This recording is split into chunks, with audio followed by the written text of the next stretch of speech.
Sikiliza, ukifanya kile kitu unaona kama watu wana baraka, ukifanya kitu fulani unaona kama dunia inakushangilia. Hayo ni ya muda tu, tambua. Wakati mwingine shetani hutupamba maua na kutupakazia utukufu ambao mwisho wa siku tunajisahau. Baada ya hapo ni nini? Hukumu itafuata mbele zako. Na ndio maana katika kile kitabu cha Mathayo anasema kwamba ndipo kutakaposikia kilio na kusaga meno huko nje.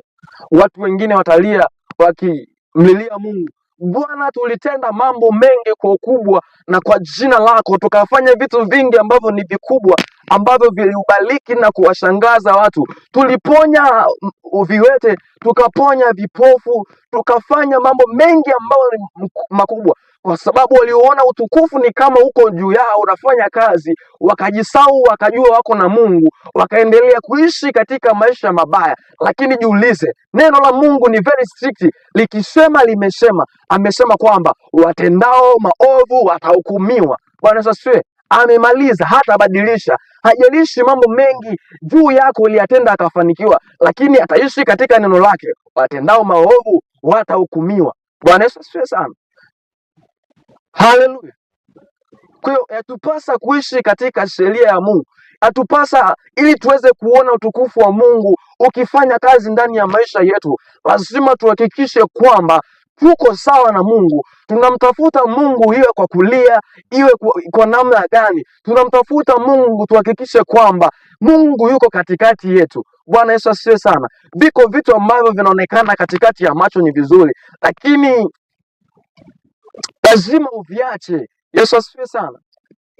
Yaani kuna vitu ambavyo ni vya kupendeza ndio, lakini maisha ambayo yanakutaka uenende na Kristo, lazima ukubali kuviacha vyote ambavyo vinaonekana ni vizuri, ambavyo vinaonekana ni vya thamani. Uviache vyote, uishi na Mungu.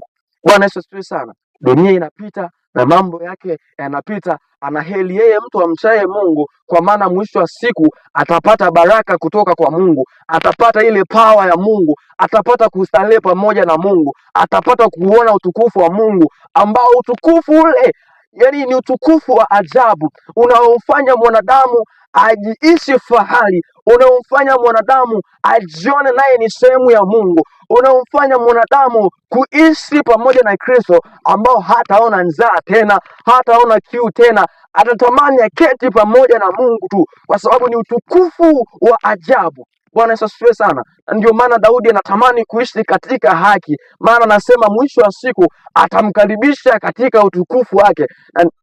Ndio maana Biblia inasema kwamba baada ya kufa kwa Daudi alilala katika makaburi ya